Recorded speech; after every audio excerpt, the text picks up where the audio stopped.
É melhor procurar encontrar e curar do que não procurar ter algo e perder a chance de cura.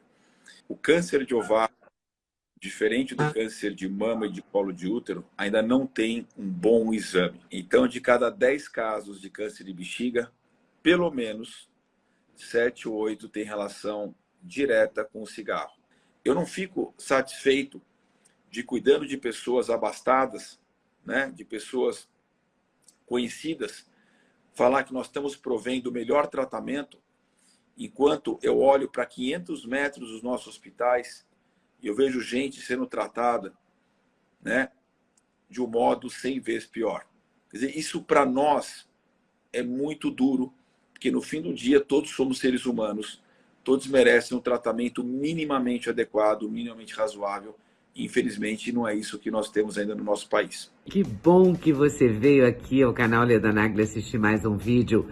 Aproveita, faz um comentário, dá um like, avisa seus amigos, compartilhe esse vídeo e fique à vontade para curtir. Porque eu vou conversar com um dos maiores especialistas em câncer, um dos maiores oncologistas do Brasil, que é o Dr. Fernando Maluf. E é exatamente com ele que eu quero conversar sobre esse assunto.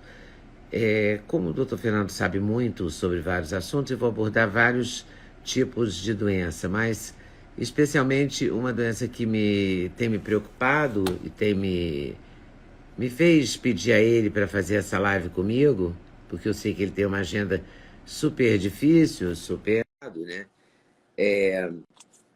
Foi o câncer de bexiga, que tomou a página dos jornais em relatos de pessoas que disseram que estão com câncer, quer dizer, se declararam com câncer. Mas é também o mês de novembro, é o câncer de próstata, né? O meu novembro azul. Então, vou aproveitar o Dr. Fernando Maluf, que já está aqui com a gente. Muito obrigada por estar aqui, para poder conversar com ele sobre essas doenças. Não vamos falar de nenhum caso específico, porque, claro, como médico sério e responsável, ele não vai falar de paciente nenhum, o que a gente, inclusive, fica feliz em saber que ele não vai falar, porque não seria nem um pouco ético, né? Mas alguns casos a gente pode falar, eu acho, porque foi tornado público pela própria pessoa. Então, o que me inspirou a te perguntar sobre câncer de bexiga foi porque o Roberto Justus declarou publicamente que tem a doença, né? Ele gravou um vídeo, ele colocou nos canais dele, e eu tinha feito recentemente uma entrevista com ele, Dr. Maluf, em que ele me disse que cumpria todas as regras do check-up. E às vezes ele fazia até 2 por ano, de tão rígido que ele é no seu cuidado com a saúde. Mas eu acredito que o senhor defenda que o check-up é o grande caminho para todo mundo, né? O senhor está me ouvindo? Acho que ele não está me ouvindo. Eu estou te ouvindo muito bem. Você está me ouvindo bem? Estou te ouvindo bem. Boa noite, tudo bem? Tudo bem, é um prazer estar com você. Na nossa segunda conversa, né? A gente já tinha feito alguns meses antes. Para mim é sempre um prazer conversar com você. Vou chamar de você, tá? Pelo amor de Deus, né? Pelo amor de Deus. E, bom, me conte. Na verdade, o que eu sei... Muito obrigado. É que uma frase que é melhor prevenir do que remediar, né? É melhor procurar encontrar e curar do que não procurar ter algo e perder a chance de cura. Então, isso vale para todos os tumores. Óbvio que tem tumores que os exames são mais bem definidos para fazer o diagnóstico precoce. Tem outros tumores que a gente não tem ainda uma rotina tão rígida, ou exames tão específicos ou tão eficientes para diagnosticar tão precocemente. O exemplo de onde os exames falham muito para diagnosticar casos precoces é no caso do câncer de pâncreas e no câncer de ovário.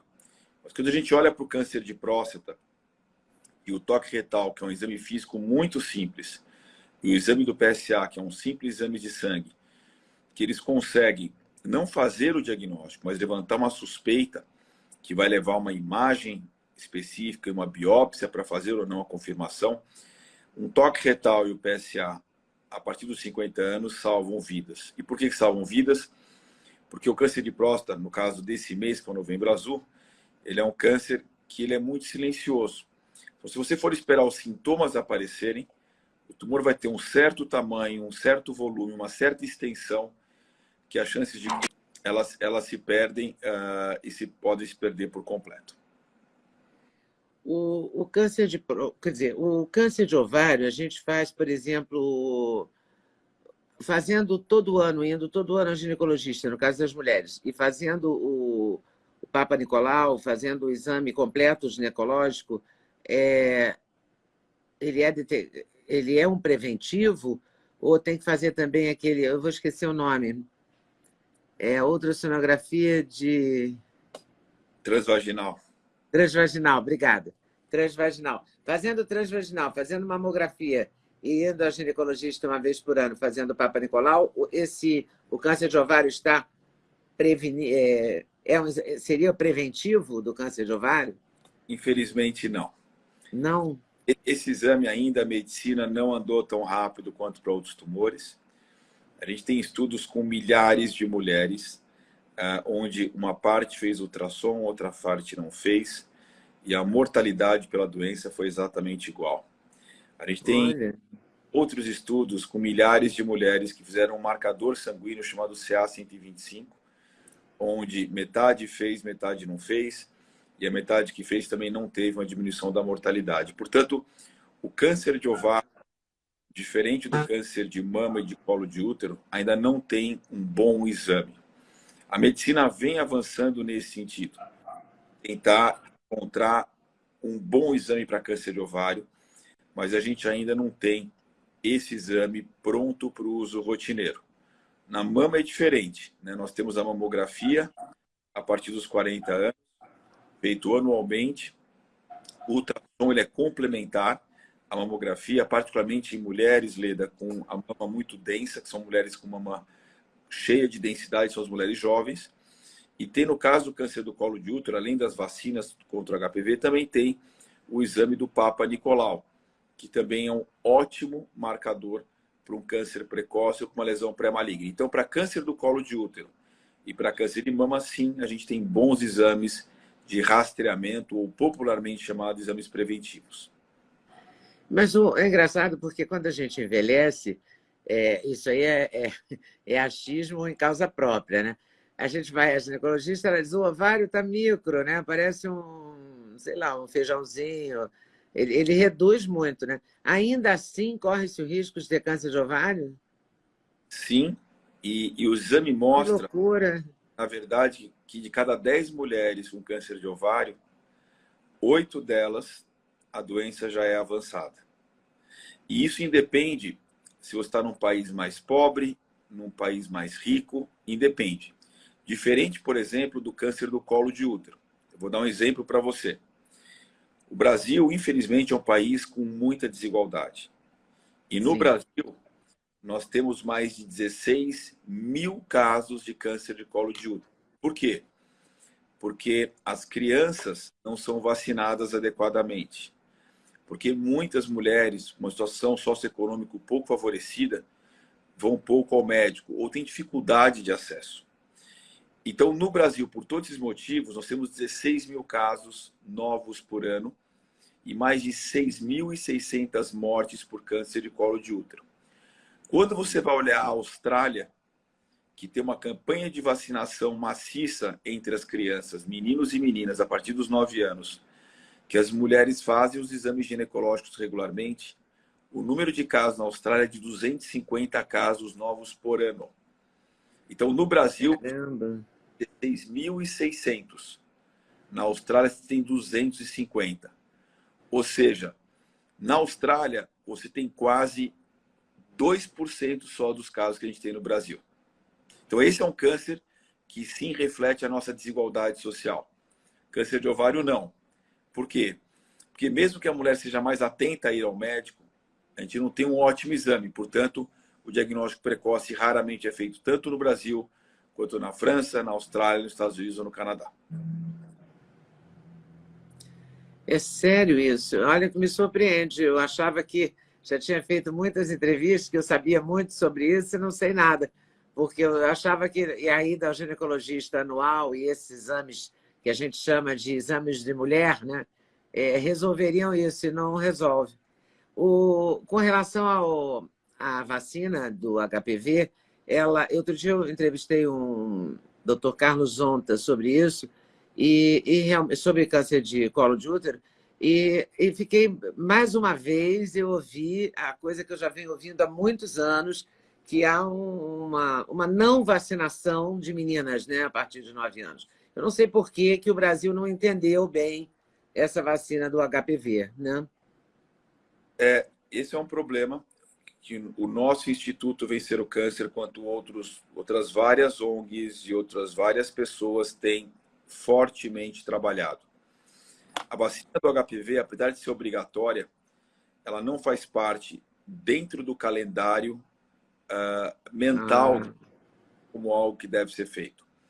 Então, o que a gente fala é muitos pais e mães, muitos avós e avós, muitos educadores não lembram dessa vacina, né? Não é nem questão só do preconceito, de ter que falar para o filho, você vai tomar vacina, porque quando você tiver relação sexual, você pode contrair um vírus que é transmitido pela relação. A gente imaginava que o problema era essa falta de uma conversa para explicar por que uma criança de 10, 11, 12 anos ia tomar essa vacina, seja menino ou menina. Importante enfatizar, menino ou menina. Vale para os dois, porque o HPV pode causar o câncer do colo de útero, o câncer do canal anal, aí são em ambos os sexos, o câncer de vulva na mulher, o câncer de pênis no homem e o câncer de orofaringe, a garganta, homem e mulher. Então, ele não causa só câncer de colo de útero, ele pode causar tumores, ou 5 tumores em locais diferentes. E o problema é que no Brasil, as campanhas, né, a estratégia é muito deficiente. E pior, não falta vacina. Então, não é uma questão, como outras tantas em câncer no país, que você falta remédio, você falta infraestrutura. Aqui não, você não falta, você tem. Mas as crianças não são levadas pelos pais para serem vacinadas. E por isso que o Brasil é um dos recordistas mundiais de câncer de colo de útero. E é por isso que o Brasil tem, por exemplo, no estado do Maranhão, a maior incidência mundial do mundo de câncer de pênis. Ou seja, são recordes extremamente tristes para um país como o nosso. Ou seja, nós somos das maiores incidências mundiais de tumores relacionados ao HPV. Que tristeza. Quer dizer, é uma campanha... Então, falta informação, né? A campanha é basicamente essa. Porque mesmo as ONGs trabalhando, os ginecologistas explicando e falando e tal, há uma resistência. Eu acho que houve um boato de que, no começo dessa vacinação, houve uns boatos assim, que fazia mal. Teve alguma coisa que, como é que eu vou dizer, sujou a imagem da vacina anti-HPV. E como não houve uma campanha de qualidade para explicar, ficou essa coisa nebulosa, né? Mas eu acho que mais do que o nebuloso, e você tem toda a razão, é a falta da lembrança. As pessoas realmente não lembram. E é importante falar que o Brasil ele tem uma das melhores campanhas de vacinação do mundo, ou pelo menos tinha, né? Sem nenhum vínculo político, porque eu, como um fundador do Instituto Vencer o Câncer, nós somos suprapartidários, e o motivo disso é porque gente que precisa da ajuda de institutos para ajudar o país, as pessoas vão continuar precisando, independente se o presidente é A ou B, que a gente vai ter que trabalhar pelo país e não especificamente por um partido. Então, como um comentário suprapartidário que eu faço o Brasil, nesses últimos 4 anos, teve uma piora drástica da parte vacinal. Em parte, como você falou, por informações ruins, informações falsas, estratégias ruins, que decresceram a vacinação, não só do HPV, mas de tantas outras vacinas. Então, esse foi 4 anos muito ruins para o país, quando a gente olha especificamente a parte vacinal. Um outro assunto que eu queria tocar com você é o câncer de bexiga, porque durante muitos anos eu ouvi, não sei se porque fumei durante muitos anos, mas os médicos que eu entrevistava, e eu entrevisto médico há, há quase 50 anos, então eles sempre arranjavam um jeitinho de dizer que o câncer de bexiga estava muito ligado ao tabagismo. Eu não sei se é verdade, eu não sei se era para me provocar, mas o fato é que sempre me diziam isso. E eu fiquei com essa memória. Isso procede ou é uma memória errada minha? Não, eles não quiseram te pressionar injustamente. Eles disseram a verdade. Então, de cada 10 casos de câncer de bexiga, pelo menos 7 ou 8 têm relação direta com o cigarro. E por quê? E quando você inala a fumaça do cigarro com os seus mais de 1000 componentes cancerígenos, a fumaça entra pelo brônquio, né? Então ela causa um grande mal a toda a mucosa, desde a boca até a traqueia, até os brônquios, até o pulmão. Além disso, ela entra também pelo trato digestivo. Quando você fuma, ela entra uma parte pelo brônquio, uma parte ela entra pelo trato digestivo. Então ela aumenta também a incidência de câncer do esôfago, do estômago, da região do pâncreas e do intestino. E ela, tanto dentro do brônquio, né, quanto dentro do trato digestivo, ela cai na circulação sanguínea. E na circulação sanguínea, essa fumaça, esses 1000 componentes cancerígenos, são filtrados pelo rim e eliminados pela urina. Então, você imagina que a bexiga nada mais é do que um reservatório que acumula urina filtrada pelo rim. E aquela urina fica guardada por 2 horas, 3 horas, 4 horas, 6 horas. E aquela urina, com aquele monte de carcinógenos, aquelas substâncias que levam ao câncer, ela fica banhando aquela mucosa. E aí, o que acontece? Você tem uma irritação do epitélio da bexiga por aqueles cancerígenos e um aumento muito importante do câncer de bexiga. Sim, o câncer de bexiga pode acontecer em quem nunca fumou, mas é exceção. A grande maioria dos casos são em pessoas com histórico importante de tabagismo. E o fato de parar de fumar diminui o risco ou não? Sim, essa é a Para ver boa. se valeu a pena ter parado. Você foi muito, muito, muito inteligente aqui. Sim, não tem dúvida. Então, parar de fumar diminui o risco de modo importante depois de um tempo. E alguns estudos até falam que o risco fica praticamente parecido com quem nunca fumou depois de um certo período que a pessoa parou de fumar. Portanto, sim, isso é um estímulo para falar vale a pena parar de fumar, porque o seu risco vai diminuindo gradualmente. Então, é sempre tempo de parar de fumar. É. E é engraçado, eu queria até vou aproveitar para deixar um depoimento rápido. Eu achei que era muito difícil, por isso que eu não tentava parar de fumar. E o dia que eu decidi parar de fumar, eu vi que não era tão difícil.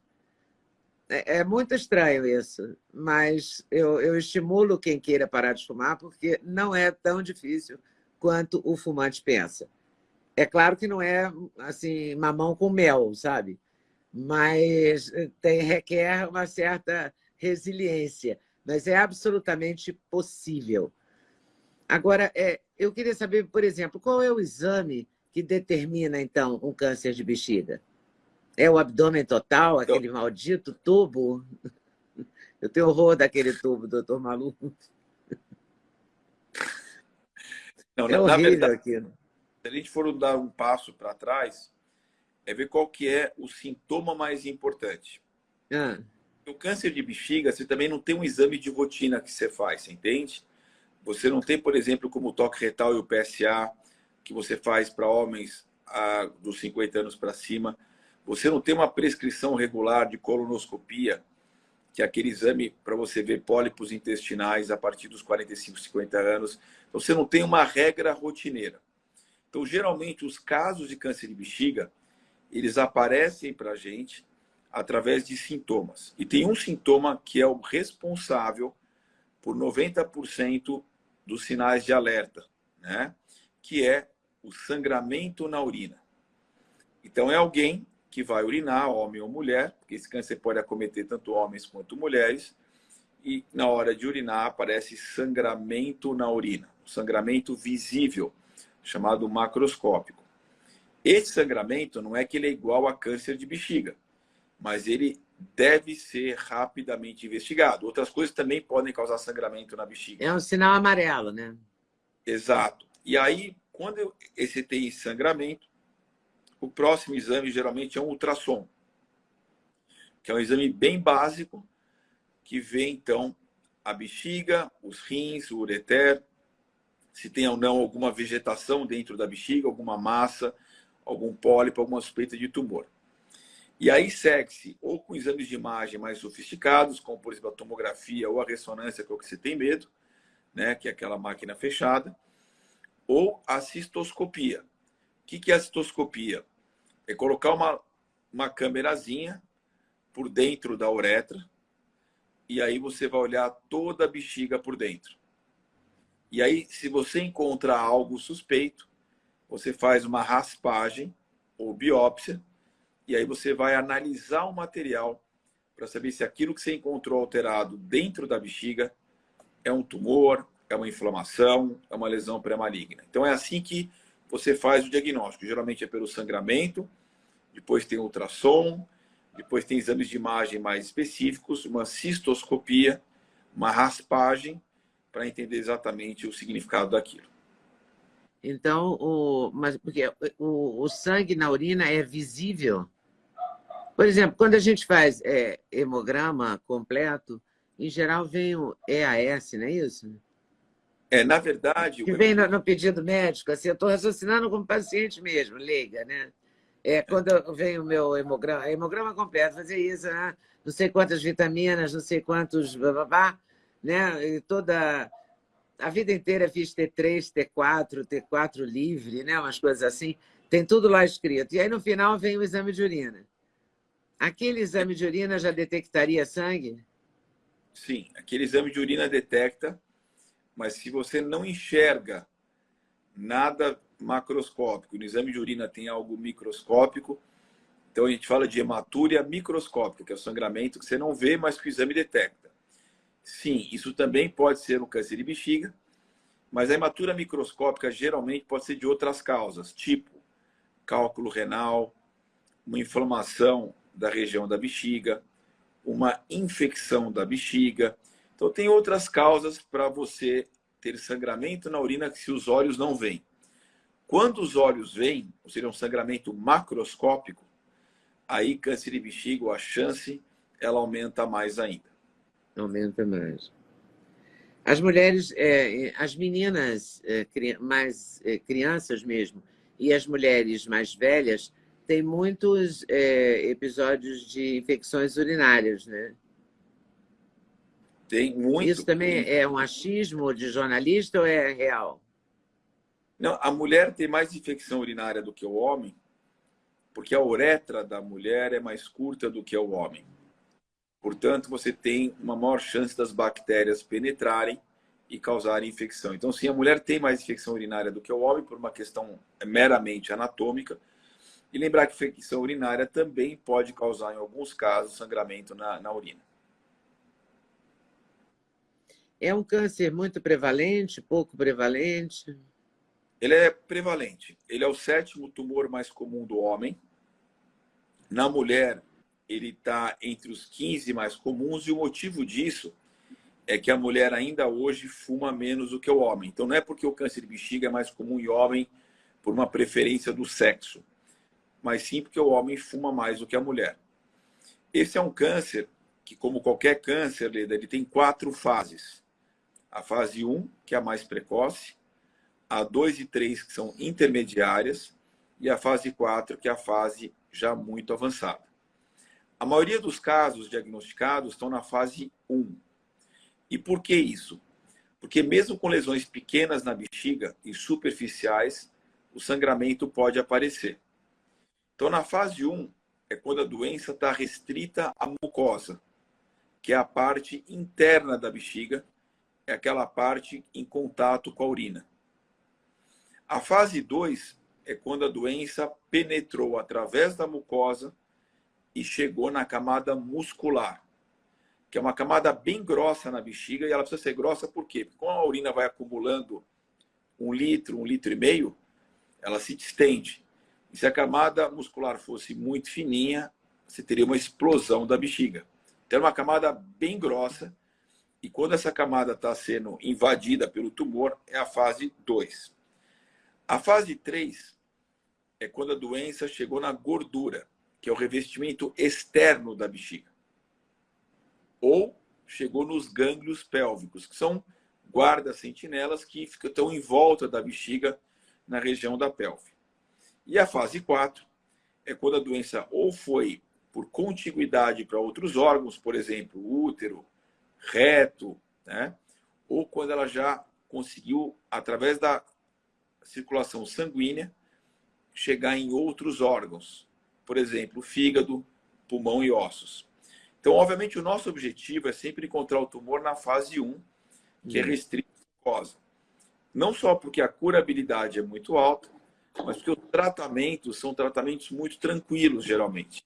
São tratamentos feitos quando necessário, nem sempre, mas quando necessário, tratamentos feitos com remedinhos colocados dentro da própria bexiga.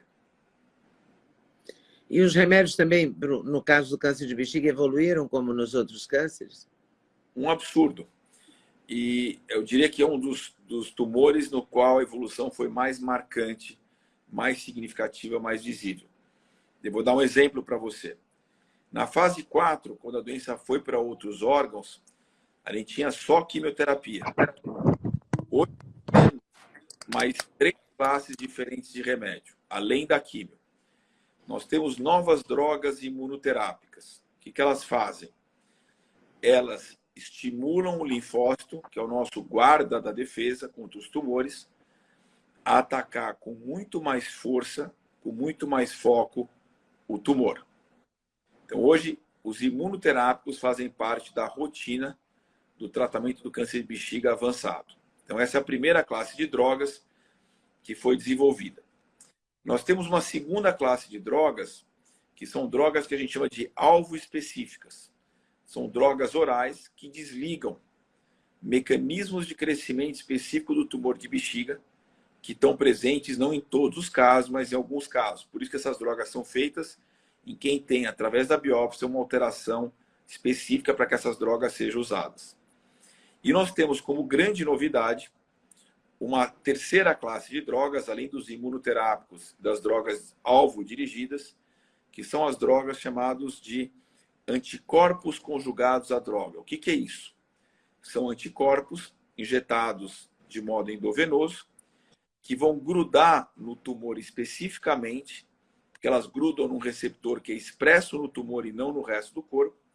E quando esse anticorpo gruda nesse receptor específico da célula tumoral, ele libera dentro do tumor, não na circulação sanguínea, dentro do tumor, um quimioterápico altamente tóxico. É o que a gente fala, né, da questão do cavalo de Troia. Então é como se o cavalo de Troia entrasse na fortaleza e aí os soldadinhos saíssem então para atacar já dentro da fortaleza o inimigo. Então são drogas que entram e se ligam ao tumor especificamente e após a ligação eles internalizam o quimioterápico dentro da célula tumoral. Então essas 3 classes de droga, os anticorpos conjugados à droga, a imunoterapia, as drogas alvo específicas, hoje vem se juntar à quimioterapia como grandes avanços no tratamento do câncer de bexiga metastático. Me diz só uma coisa, esse tratamento é possível no SUS também ou só nas clínicas particulares? Infelizmente, não. E a gente está fazendo agora um levantamento em um banco de dados muito grande para avaliar quão pior é a sobrevida de pessoas ligadas ao SUS que têm câncer de bexiga, dentre outros, tá, Leda? Nós estamos avaliando isso para câncer do colo de útero, do ovário, do endométrio, do rim, da próstata, da cabeça e pescoço e também da bexiga. Eu já te adianto que as diferenças são profundamente marcantes. E por quê? Porque o câncer não tem dó de quem é menos favorecido. O câncer não tem dó de quem chega atrasado na fila e que não tem o diagnóstico precoce. O câncer não tem dó de quem não tem o remédio adequado para ser tratado. Então, o que a gente sabe é que nenhum desses remédios que eu falei, exceto quimioterapia, está hoje disponível no SUS. Qual é a consequência disso? obviamente, você tem resultados muito inferiores. Como é que a gente poderia, quer dizer, teria que ser uma política de Estado para melhorar esse quadro? Nós, do Instituto Vencer o Câncer, fizemos um documento muito interessante. Nós demos na mão do vice-presidente Geraldo Alckmin e também do presidente atual, Jair Bolsonaro, a questão de 1 mês e meio atrás, entre o primeiro e o segundo turno. De quais seriam as medidas que nós sugeriríamos para melhorar e criar uma equidade mais adequada no tratamento e no diagnóstico do câncer no país, diminuindo o abismo entre SUS e não SUS. A gente sabe que o orçamento da União é curto, mas você tem táticas e técnicas para melhorar isso, né? Por exemplo, você tem a compra centralizada dos remédios e outros insumos. Hoje no Brasil, cada CACOM e UNACOM de cada estado compra o seu. Quando você compra individualmente, você paga um preço, obviamente, muito caro. Por que no Brasil não tem compra centralizada? Isso é um absurdo. Se você comprasse centralizado o mesmo remédio, você pagaria um preço muito inferior, o que caberia, obviamente, dentro, ou muito mais dentro do orçamento. Você no Brasil não tem, como em vários países do mundo, tem um fundo dedicado à oncologia, que deveria já ter. Você no Brasil, você tem o pagamento, na verdade, não por remédio para o paciente, mas por doença. Então, a União paga um X reais por um tratamento de câncer de bexiga. Não importa o que você use, é aquele valor. Mas são protocolos que estão desatualizados em termos de protocolo e valor há décadas. Então, isso precisaria ser rediscutido, quais os melhores protocolos custo-efetivo caberiam no orçamento. No Brasil, você não tem uma boa informatização do sistema. Então, você não consegue, outra vez, evitar desperdício. Então, tem uma série de medidas que nós propusemos para tentar, dentro de um orçamento que não é enorme, mas como que você consegue baratear o custo e aumentar o acesso para a população. E eu não tenho dúvida que não chegaríamos no mundo perfeito, mas certamente corrigiríamos de modo importante a tamanha imperfeição que nós temos hoje. Então falta vontade política também, né? Tem que ter vontade política, tem que ter uma pessoa que perceba a importância disso. Porque o câncer avançou absurdamente, mas ele, ao mesmo tempo que ele avançou em quantidade, né, em pessoas infectadas, ele também permite uma cura ou uma sobrevida muito maior do que há 20, 30 anos atrás. Só que a medicina pública não acompanha, né, essa evolução. O SUS é muito bom para várias coisas. Vacinação, SAMU, né? Algumas estratégias epidemiológicas. Mas em câncer, eu não acho que o SUS é o ideal. Quem passa pelo SUS sabe do que eu estou falando. Você não consegue se curar no SUS. Isso não é verdade. Pode se curar, mas os estudos que nós estamos levantando mostram que as chances são muito menores. E não é por falta de empenho profissional. Pelo contrário, os profissionais médicos, da enfermagem, da nutrição, da fisioterapia são fortemente envolvidos. O que falta é um atendimento mais rápido, zerar as filas, criar acesso para as ferramentas diagnósticas, para a biópsia, para o tempo do diagnóstico e também para as ferramentas terapêuticas.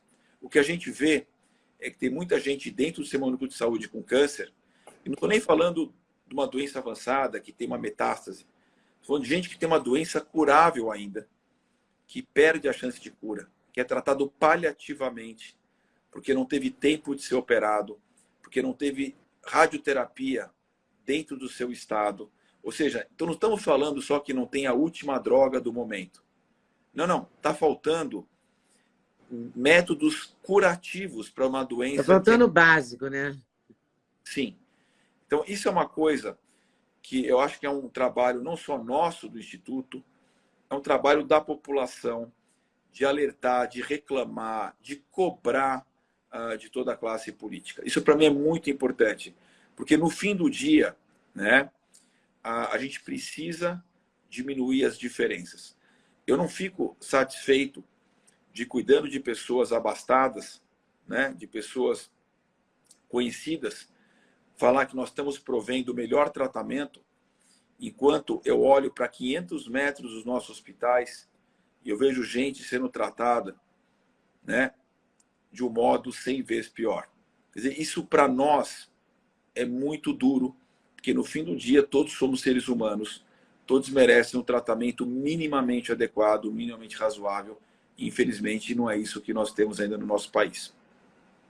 O que o Instituto faz? O Instituto Vencer o Câncer, aliás, as pessoas que estão nos vendo podem entrar no portal, é vencerocâncer.org.br.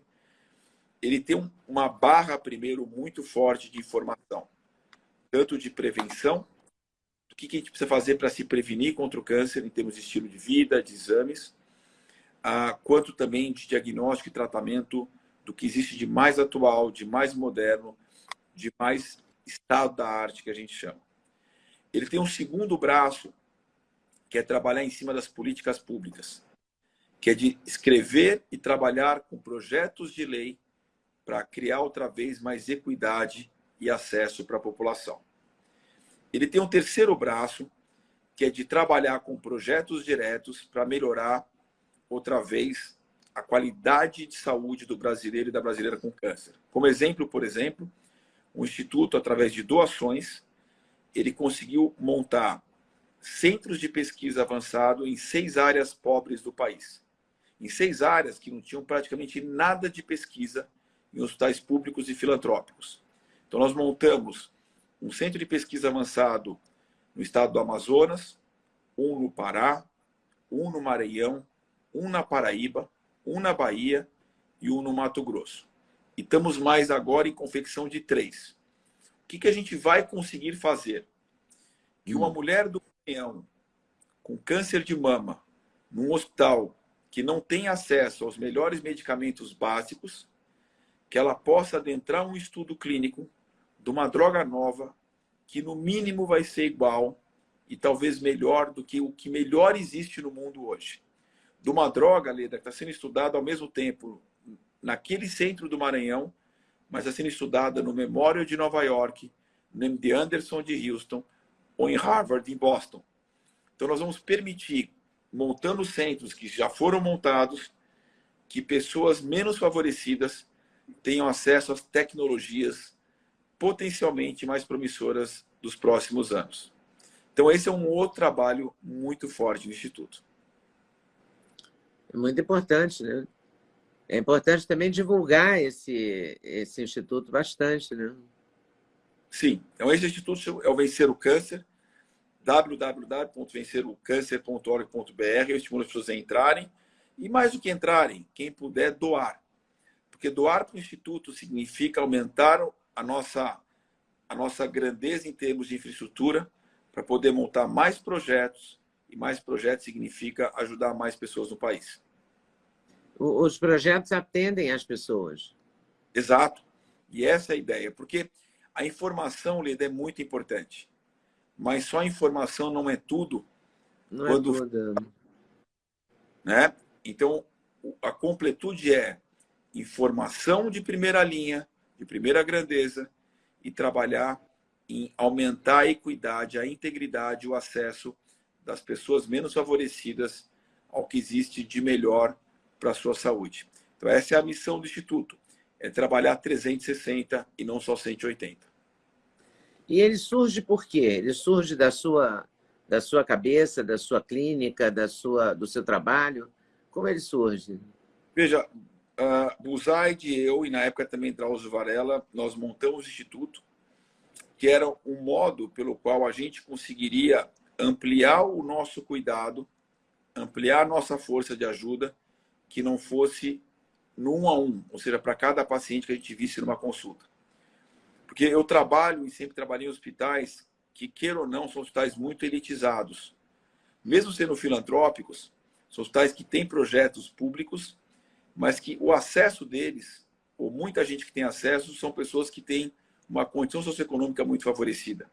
São hospitais que têm convênios muito seletos. Ou seja, são hospitais que a maioria da população não tem acesso. Isso gerou para todos nós uma frustração e, ao mesmo tempo, um anseio de falar, bom, se a gente vai usar nosso cérebro, vamos usar o nosso cérebro para que a gente ajude não só um a um, em uma consulta após a outra, aquele um a um que, no fim do dia, representa um percentual muito pequeno da população, mas como que a gente vai usar o nosso cérebro para ajudar mais gente, de um modo muito mais amplo? Então, um exemplo disso são o projeto de lei que nós escrevemos, que era dos remédios orais contra o câncer, para facilitar o acesso dos remédios orais contra o câncer em pacientes que tinham, nesse caso, um plano de saúde. E nesse projeto, ele não passou exatamente como foi escrito, mas uma negociação com as casas do Senado, da Câmara, ele hoje é muito melhor, ou foi por causa dele que hoje ele é muito melhor do que o que existia no passado.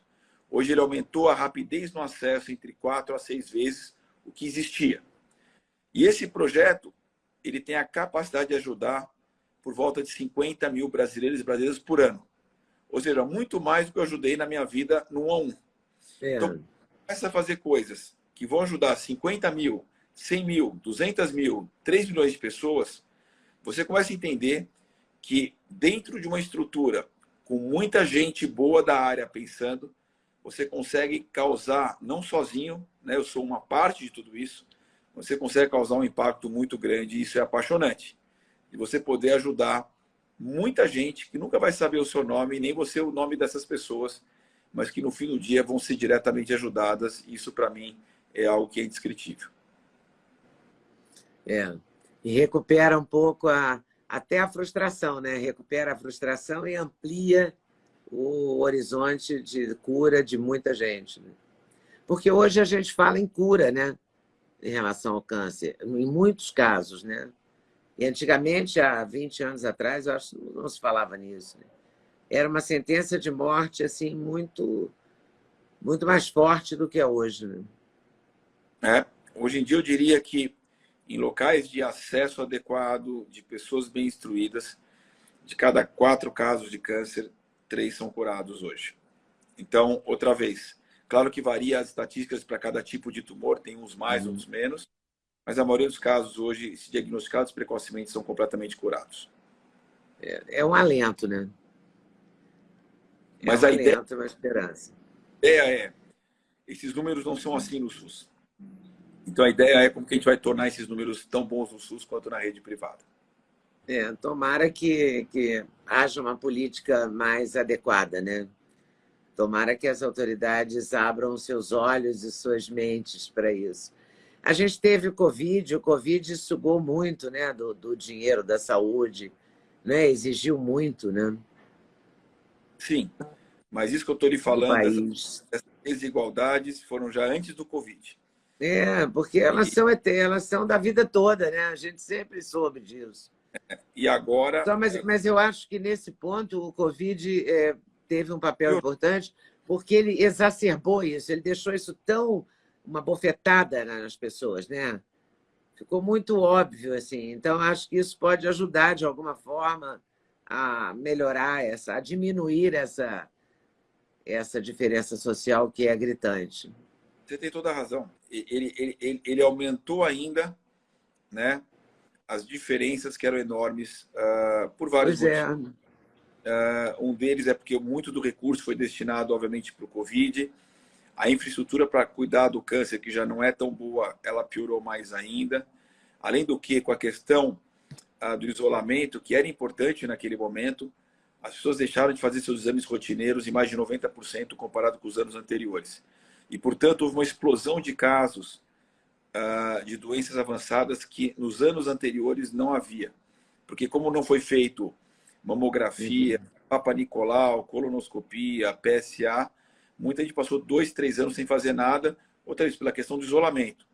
E muitas delas que carregavam um tumor, que poderia ter sido curado com uma chance muito alta e com pouco tratamento, acabou se manifestando lá na frente com uma doença muito avançada, com chances menores e, ao mesmo tempo, com tratamentos muito mais tóxicos e com muito mais efeitos colaterais. Vamos ver se a gente recupera agora, né? Quem sabe. Pelo menos o Instituto Vencer o Câncer é um braço disso, né? E o atendimento no consultório, outro. E vamos lá, vamos em frente. Não podemos perder a esperança. Nunca, nunca. Tá Eu bom. falo mais espaço para melhora tem, as pessoas desanimam, eu me animo. E quanto mais espaço para melhora tem, mais a gente pode, não a gente, eu sozinho, mas todos nós podemos fazer a diferença. Se o nosso país fosse perfeito, nós éramos pouco úteis. Mas como tem muita coisa para melhorar, cada um pode claramente fazer uma contribuição para que as pessoas tenham uma vida melhor aqui nesse país. É verdade. Muito obrigada. Obrigada pelo seu tempo, pela sua paciência, pelas suas explicações. Leda, um beijo enorme para você, para toda a tua família. Eu gosto muito de conversar Muito com você. obrigada. Tem gente muito admirada por todo mundo. Você sabe que meus pais lhe adoram, né? E pediram já para eu mandar um beijo. Viu? Oh, meu Deus. Mande um grande abraço para eles. E minha gratidão também. Obrigado. Obrigado Um abração. E até a próxima. Por ser tão competente no que você faz. Imagina. Até a próxima, se Deus quiser. Um abração. Até logo. Tchau, tchau. Muito obrigada por ter assistido mais um vídeo no meu canal. Volte sempre. Aqui você sempre vai encontrar a pluralidade de ideias, ideologias diferentes, ideias diferentes, mas sempre alto nível de informação e de prestação de serviço. Eu espero você sempre aqui. Faça seu comentário, se inscreva no canal, dê seu like se você gostou e não deixe de voltar. Estou te esperando, com certeza, se Deus quiser.